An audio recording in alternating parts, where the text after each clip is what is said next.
Hello friends, स्वागत है आपके अपने एजुकेशनल यूट्यूब चैनल पे। आज के क्लास में क्लास 10th के जैव प्रक्रम के पोषण चैप्टर को देखेंगे, जिसमें हम ऑब्जेक्टिव क्वेश्चन को सॉल्व करेंगे। इसमें सारे ऑब्जेक्टिव क्वेश्चन वैसे क्वेश्चन हैं जो एग्ज़ाम के पॉइंट ऑफ व्यू से पूछा जाता है, जो कि पिछले वर्ष पूछा जा चुका है या इस वर्ष पूछने की संभावना है। तो चलिए शुरू करते हैं। देखते हैं हम पहला क्वेश्चन है आहार नाल का सबसे लंबा भाग है। तो आहार नाल का सबसे लंबा भाग कौन है? ऑप्शन है बड़ी आंत, छोटी आंत, अमाशय और ग्रास नली। तो आहार नाल का सबसे लंबा भाग छोटी आंत है। छोटी आंत की लंबाई 6 से 7 मीटर तक की होती है। इसकी लंबाई 6 से 7 मीटर तक की होती है छोटी आंत की, और यह भोजन को पाचन पूर्णतः करता है। तो आहार नाल का जो छोटी आंत है यह भोजन का पाचन पूर्णतः समाप्त होता है यहाँ पे, और इसकी लंबाई 6 से 7 मीटर होती है, जबकि आहार नाल की लंबाई 8 से 10 मीटर की होती है। नेक्स्ट क्वेश्चन देखते हैं। नेक्स्ट क्वेश्चन है सजीव में कौन सी जैव प्रक्रम पाए जाते हैं, यानी सजीव जो है उसमें कौन सा जैव प्रक्रम पाया जाता है। ऑप्शन है पोषण, श्वसन, परिवहन और इनमें से सभी। तो सजीव में जो है, सजीव में पोषण होता है, श्वसन होता है, परिवहन होता है, इसलिए इसका आंसर इनमें से सभी होगा, यानी सजीवों में सभी जैव प्रक्रम पाए जाते हैं। नेक्स्ट क्वेश्चन है दांत का कठोरतम भाग है। दांत का कठोरतम भाग है, ऑप्शन है डेंटाइन, इनामेल, केनाइल और मज्जागुहा। तो दांत का जो सबसे कठोरतम भाग है वह है इनामेल। दांत का सबसे कठोरतम भाग कौन है? इनामेल है। इनामेल जो है दांत के सबसे ऊपरी परत में पाए जाते हैं, जो यह क्या करता है, दांत को कठोरतम प्रदान करता है, यानी कठोर रहता है यह। दांत जो होता है वयस्क मनुष्य में 32 होते हैं, जबकि छोटे जो बच्चे होते हैं उसमें 20 दांत होते हैं। उस बच्चे में जो दांत होते हैं उसे हम मिल्क टीथ कहते हैं, यानी दूध के दांत।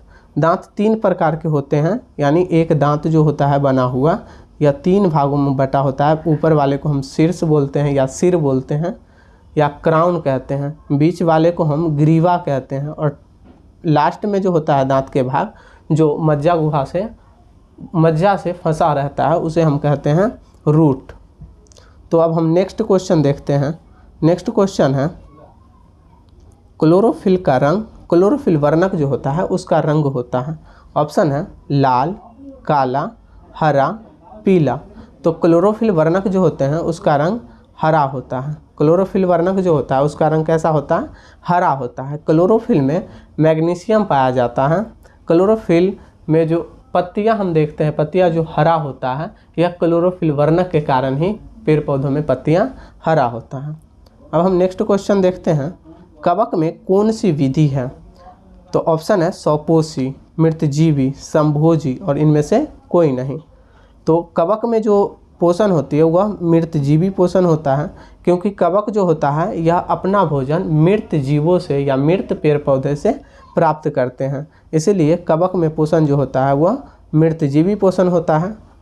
नेक्स्ट क्वेश्चन देखते हैं हम। नेक्स्ट क्वेश्चन है मनुष्य की आहार नाल की कौन सी रचना अवशेषी अंग है। तो मनुष्य जो होते हैं उसमें आहार नाल होता है, उसके कौन ऐसे रचना है जो अवशेषी अंग है। अवशेषी अंग बोले तो ऐसा अंग जो हमारे बॉडी में होते हुए किसी काम को नहीं करते हैं, वो ऐसे ही अवशेष रहते हैं। तो ऑप्शन है छोटी आंत, बड़ी आंत, अपेंडिक्स और यकृत। तो छोटी आंत हम जानते हैं, छोटी आंत जो है इसमें भोजन का पाचन पूर्णतः समाप्त हो जाता है और भोजन जाता है बड़ी आंत में। बड़ी आंत जो है इसमें भोजन जा करके और अपशिष्ट पदार्थ मल के द्वारा बाहर निकल जाते हैं। तीसरा है अपेंडिक्स, यानी आहार नाल का जो रचना है अपेंडिक्स जो है यह अवशेषी अंग है। तो इसका 6 नंबर क्वेश्चन है, इसका आंसर अपेंडिक्स हो जाएगा। नेक्स्ट क्वेश्चन अब हम देखते हैं मानव शरीर की सबसे बड़ी ग्रंथि है। ऑप्शन है आंत ग्रंथि, यकृत, लार ग्रंथि, जठर ग्रंथि। तो मानव शरीर की सबसे बड़ी ग्रंथि है वह है यकृत। यकृत क्या है? मानव शरीर की सबसे बड़ी ग्रंथि है। इसमें बाइल जूस बनते हैं और बाइल जूस जो होता है यानी पित्त रस बनते हैं यकृत में। नेक्स्ट क्वेश्चन अब हम देखते हैं। नेक्स्ट क्वेश्चन है प्रकाश संश्लेषण द्वारा प्राप्त होता है। ऑप्शन है ग्लूकोज, वसा, प्रोटीन, इनमें से कोई नहीं। तो प्रकाश संश्लेषण द्वारा जो प्राप्त होता है वह ग्लूकोज होता है। प्रकाश संश्लेषण द्वारा क्या प्राप्त होता है? ग्लूकोज होता है, जिसका फार्मूला होता है C6H12O6। यह प्रकाश संश्लेषण का फार्मूला होता है। कभी पूछ भी दिया जाएगा कि ये ग्लूकोज का फार्मूला होता है, सॉरी, तो कभी पूछा गया ग्लूकोज का फार्मूला होता है तो हम बताएंगे C6H12O6, जो प्रकाश संश्लेषण द्वारा प्राप्त होता है। नेक्स्ट क्वेश्चन है, नेक्स्ट क्वेश्चन देखेंगे। नेक्स्ट क्वेश्चन है स्वपोषी पोषण के लिए आवश्यक है। ऑप्शन है क्लोरोफिल, CO2 यानी कार्बन डाइऑक्साइड, सूर्य के प्रकाश और इनमें से सभी। तो स्वपोषी पोषण के लिए क्लोरोफिल भी आवश्यक है, क्योंकि यह पेड़ पौधे के पत्तियों में पाया जाता है क्लोरोफिल, जिससे प्रकाश संश्लेषण एब्जॉर्ब कर पाता है।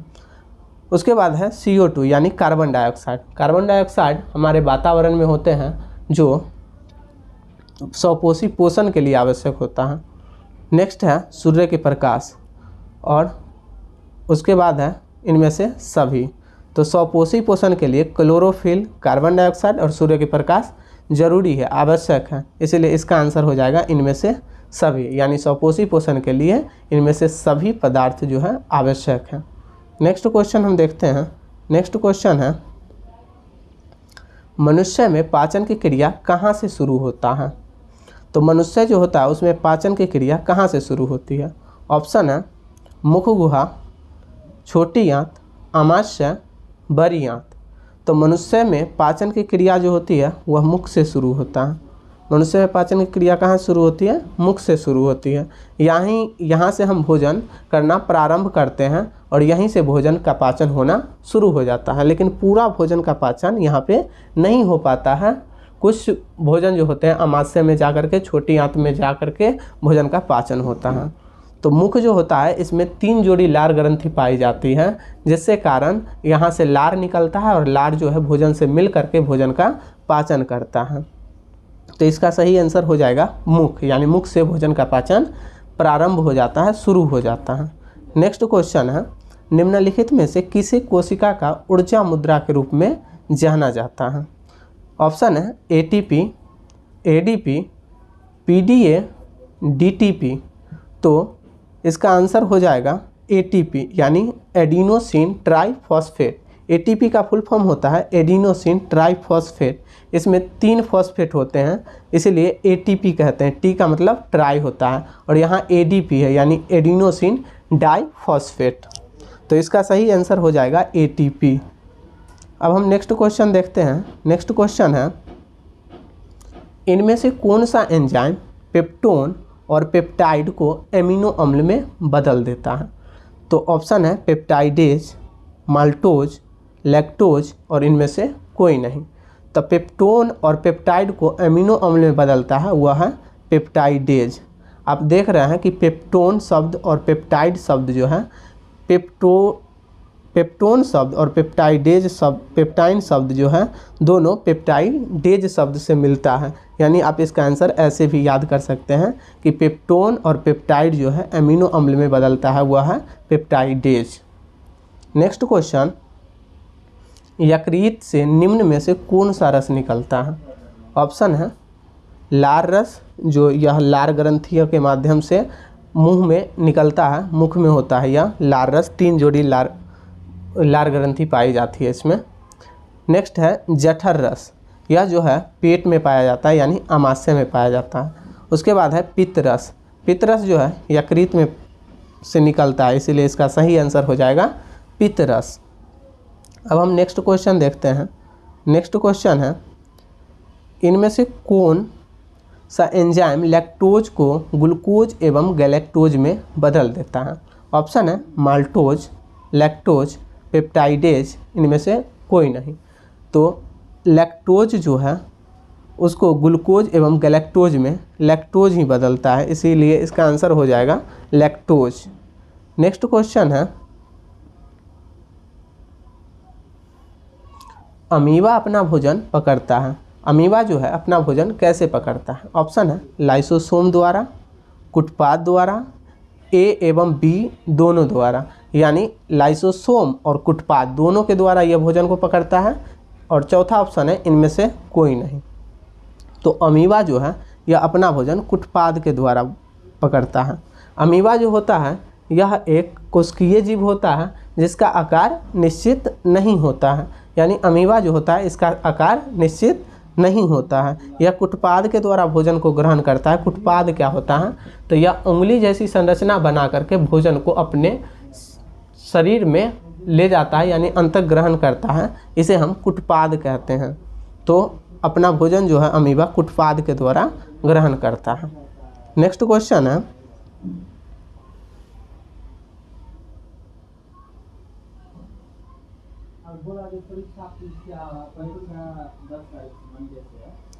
नेक्स्ट क्वेश्चन हम देखेंगे। नेक्स्ट क्वेश्चन है मांसाहारी जंतुओं की छोटी आंत की लंबाई शाकाहारी जंतुओं की तुलना में अधिक होती है, कम होती है, एक समान होती है, यानी न तो बड़ा होता है और न ही छोटा होता है। चौथा ऑप्शन है इनमें से कोई नहीं। तो मांसाहारी जंतु जो होता है उसकी छोटी आंत जो होती है वह कम होती है, यानी छोटा होता है शाकाहारी जंतुओं की तुलना में। इसीलिए छोटा होता है क्योंकि शाकाहारी जंतु जो होते हैं वो साग सब्जी खाते हैं, और इसमें साग सब्जी जो खाते हैं शाकाहारी जंतु इसमें सेलुलोज होता है, जिसके कारण भोजन का पाचन करने में काफ़ी समय लगता है। इसलिए शाकाहारी जंतु में बड़ा छोटी आंत होता है और मांसाहारी जंतु जो होता है उसमें छोटी आंत होता है। नेक्स्ट क्वेश्चन हम देखते हैं। नेक्स्ट क्वेश्चन है ग्रहणी भाग है। ऑप्शन है मुख गुहा का, आमाशय का, छोटी आंत का और बड़ी आंत का। तो ग्रहणी जो है यह छोटी आंत का भाग है। छोटी आंत 3 भागों में बटा होता है, ग्रहणी, जेजुनम और इलियम। तो यह जो है ग्रहणी का भाग, मतलब छोटी आंत का भाग है ग्रहणी। ऑप्शन नंबर सी सही हो जाएगा। नेक्स्ट क्वेश्चन देखते हैं, हरे पौधों में पोषण की विधि कहलाती है। ऑप्शन है स्वपोषण, परपोषण, प्राणी संपोषण और मृतजीवी पोषण। तो हरे पेड़ पौधे जो होते हैं उसमें पोषण की विधि स्वपोषण ही होता है, यानी हरे पेड़ पौधे अपना भोजन स्वयं संश्लेषित करते हैं, इसीलिए इसे हम स्वपोषी कहते हैं या स्वपोषण होता है इसमें। नेक्स्ट क्वेश्चन हम देखते हैं। नेक्स्ट क्वेश्चन है अमीबा है। ऑप्शन है स्वपोषी, परपोषी, प्राणी संभोजी और इनमें से कोई नहीं। तो अमीबा जो है प्राणी संभोजी होते हैं। यह शाकाहारी मांसाहारी दोनों होते हैं, यानी यह सर्वाहारी होते हैं। अमीबा जो होते हैं सर्वाहारी होते हैं, सभी भोजन में सभी चीज़ों को ग्रहण करते हैं। नेक्स्ट है लार में कौन सा एंजाइम पाया जाता है? तो लार जो होता है इसमें कौन सा एंजाइम पाया जाता है? ऑप्शन है माल्टेज, इरेप्सिन, एमाइलेज और लाइपेज।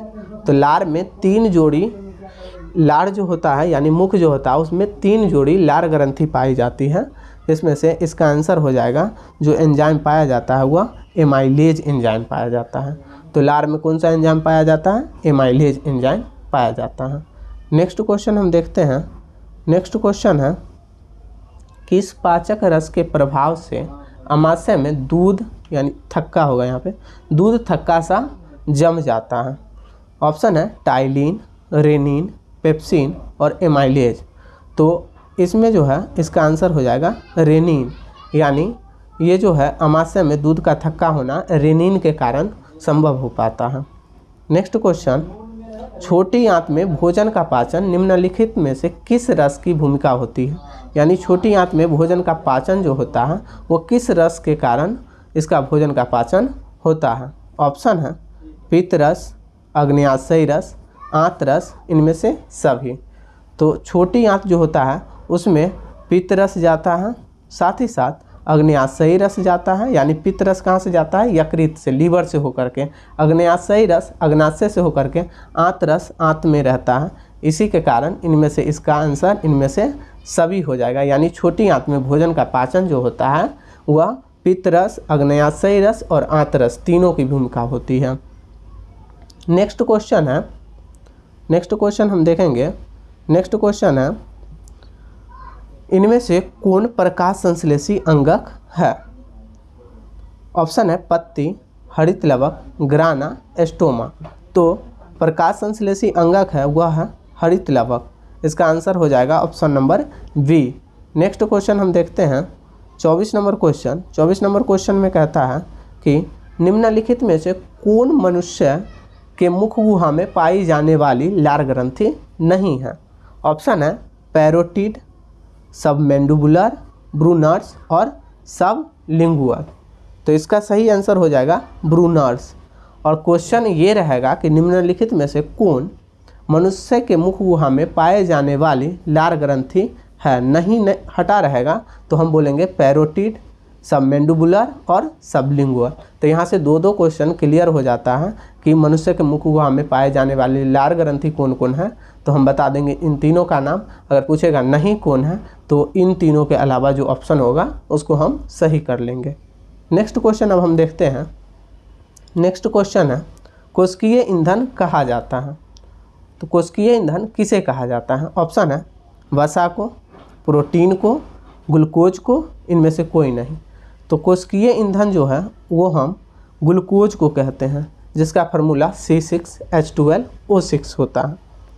नेक्स्ट अब हम देखते हैं। नेक्स्ट क्वेश्चन है 26 नंबर क्वेश्चन, वे पौधे जिनका भोजन के लिए सड़ी गली चीज़ों पर आश्रित रहता है उन्हें कहा जाता है। यानी जो जीव अपना भोजन के लिए सड़ी गली चीज़ों पर आश्रित रहता है उसे हम क्या कहते हैं? तो उसे हम मृतजीवी कहते हैं। जो जीव अपना भोजन के लिए सड़ी गली चीज़ों पर आश्रित रहता है उसे हम मृतजीवी कहते हैं।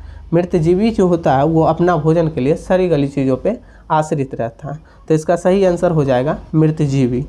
नेक्स्ट क्वेश्चन हम देखते हैं। नेक्स्ट क्वेश्चन है, इनमें से किस छिद्र द्वारा ग्रसनी ग्रास नली से जुड़ा होता है? ऑप्शन है निगल द्वार, कंठ द्वार, मल द्वार, इनमें से सभी। तो हम पहले देखते हैं मल द्वार। मल द्वार जो होता है इससे अपचा भोजन जो होता है यानी अपशिष्ट पदार्थ इससे होकर के बाहर निकलता है मल के रूप में। उसके बाद कंठ द्वार। कंठ द्वार से क्या होता है? कंठ द्वार से श्वास नली जुड़ा होता है जिससे लोग श्वास लेते हैं, यानी कोई व्यक्ति श्वास यानी श्वसन की क्रिया करते हैं। निगल द्वार। निगल द्वार से क्या होता है? ग्रसनी जो होता है वो ग्रास नली से जुड़ा होता है, वो निगल द्वार के द्वारा ही जुड़ा होता है। तो निगल द्वार के द्वारा ही जुड़ा होता है। इसमें एक ईपीग्लैटिस नाम के दरवाज़ा की तरह लगा हुआ रहता है, ढक्कन की तरह। वो ईपीग्लैटिस होता है, क्या करता है कि जब भोजन हम ग्रसनी से ग्रास नली में जाता है तो वह कंठ द्वार को ढक देता है, जिसके कारण भोजन जो है यह निगल द्वार में चले आए, कंठ द्वार में न जा सके। नेक्स्ट क्वेश्चन है। नेक्स्ट क्वेश्चन हम देखते हैं। क्वेश्चन है, प्रकाश संश्लेषण में ऊर्जा का स्रोत है। ऑप्शन है जल, क्लोरोफिल, CO2, सूर्य के प्रकाश। तो प्रकाश संश्लेषण में ऊर्जा का स्रोत कौन है? कौन है जो ऊर्जा का स्रोत है? तो इसका सही आंसर हो जाएगा सूर्य के प्रकाश। सूर्य के प्रकाश जो है ऊर्जा का स्रोत है। अगर यही क्वेश्चन रहेगा कि प्रकाश संश्लेषण के लिए आवश्यक सामग्री है तो हम बताएंगे उसमें क्लोरोफिल, कार्बन डाइऑक्साइड, सूर्य के प्रकाश, ये सब जो है प्रकाश संश्लेषण में ऊर्जा जो है यानी प्रकाश संश्लेषण में आवश्यक सामग्री है जो भोजन को बनाने का काम करता है। नेक्स्ट क्वेश्चन हम देखेंगे, वह विधि जिससे जीव पोषक तत्वों को ग्रहण कर उनका उपयोग करते हैं क्या कहलाता है? यानी वह विधि जिससे कोई जीव जो है भोजन को या पोषक तत्वों को ग्रहण करता है और उनका उपयोग करते हैं उसे हम क्या कहते हैं? तो इसका सही आंसर होगा उसे हम पोषण कहते हैं। कभी 2 नंबर का क्वेश्चन ये भी आ जाएगा कि पोषण क्या है, तो हम बोलेंगे वह विधि जिससे जीव पोषक तत्वों को ग्रहण कर उनका उपयोग करते हैं उसे हम पोषण कहते हैं। यहाँ पे एक शब्द आ जाता है पोषक तत्व। पोषक तत्व क्या होते हैं? तो पोषक तत्व वैसे तत्व होते हैं जैसे हमें एनर्जी मिलता है, जैसे प्रोटीन, कार्बोहाइड्रेट और वसा, विटामिन, मिनरल्स, ये सब जो है पोषक तत्व होते हैं। नेक्स्ट क्वेश्चन अब हम देखते हैं। नेक्स्ट क्वेश्चन है,